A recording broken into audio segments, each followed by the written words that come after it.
On est en perte, donc ouais, quand même, on peut faire les envieux envers les Américains. Bon, Romain, est-ce que vous allez nous remonter le moral? Romain Daubry est avec nous depuis Bourse Direct. Le potentiel technique, là, ce CAC 40 qui perd encore aujourd'hui plus d'1%, est-ce que ça ouvre un point d'entrée éventuel?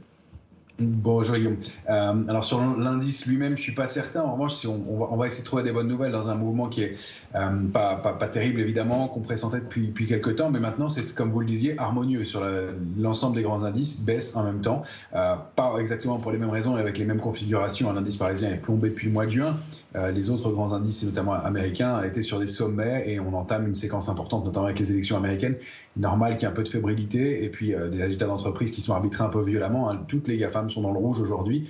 Donc, un petit sell-off. On avait indiqué une structure de retournement, enfin de consolidation possible sur le Nasdaq. Elle se confirme. Et il y a un fait nouveau depuis hier sur les marchés, c'est que tous les grands indices Eurostoxx, Nasdaq, enfin S&P et CAC 40 ont baissé avec un peu de pression baissière. Alors, très peu sur le CAC 40, mais c'est un cas à part. Mais un petit peu de pression baissière sur le S&P, ça c'est nouveau, c'est-à-dire qu'au cours de la baisse, le nombre de contrats futurs a augmenté et on n'avait pas assisté à ça depuis plusieurs semaines. Donc les vendeurs prennent timidement la main, ce ne sont pas des ratios, des niveaux de pression qui sont très forts, mais 2,5% d'augmentation du nombre de contrats futurs dans un mouvement de baisse, c'est nouveau. Ça a été le cas aussi sur l'Eurostoxx hier. Donc attention à un petit mouvement de consolidation qui est de l'ordre de 3-4% selon les indices. Sur l'indice parisien, on a quand même rompu des niveaux importants. Alors, si on veut des bonnes nouvelles, on en parle depuis longtemps ensemble. L'Oréal, on indiquait qu'elle s'était inscrite depuis le mois de mars dernier au sein d'une structure de retournement baissière importante. On ciblait 336 et une oblique baissière de long terme. Eh bien, elle l'a touché à l'instant, aujourd'hui, 337. Elle a atteint un point bas. On parlait de Pernod, eh bien 113 était une cible, on s'en approche très franchement. Donc on approche de points d'entrée sur quelques valeurs probablement. Maintenant, il va falloir reconstruire après des mouvements baissiers marqués. Oui, c'est précieux, hein, ces signaux techniques que vous observez, que vous voyez sur les valeurs aussi, bien sûr. Il n'y a pas que du noir dans la séance du jour, il y a quelques valeurs qui reconstituent peut-être un potentiel technique à venir et on viendra sur une autre valeur qui, à vos yeux, offre du potentiel dans un instant. Juste, le CAC perd 1,2%, c'est quoi les prochains paliers à suivre pour notre indice, Romain ? Alors pour notre indice, on est passé sous 7432 points sur le futur CAC 40. On est très proche d'un niveau de support majeur, c'est 7296. Le problème, c'est qu'on a rompu le trading range précédent. Donc depuis qu'on est sous 7432, on est installé dans une zone 7040, 7432 points avec ce pivot à 7296 points.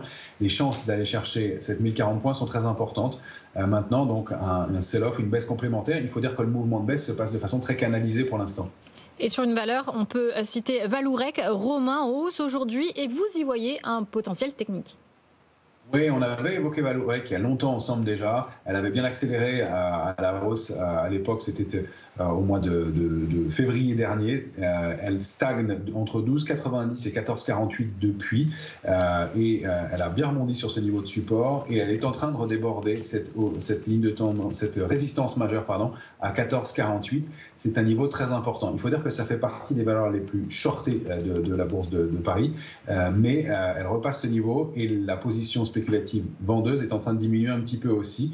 Donc, il peut y avoir un appel d'air sur ce titre qui, au-delà de 14,48, a un potentiel aussi important en direction de 21,35 et pourquoi pas aux alentours de 25. C'est une recovery de très long terme. Il faut rappeler que Vallourec, c'est une technologie de tube sans soudure qui est utilisée pour la transition énergétique et notamment l'enfouissement du CO2, donc est utilisée par des grosses entreprises comme Total et qui s'est désendettée aussi récemment. Donc il y a une recovery très importante possible sur ce titre. Merci Romain. On vous retrouvera à la clôture des marchés tout à l'heure à 17h35 depuis les bureaux de Bourse Direct, bien évidemment. Alors il y a un indicateur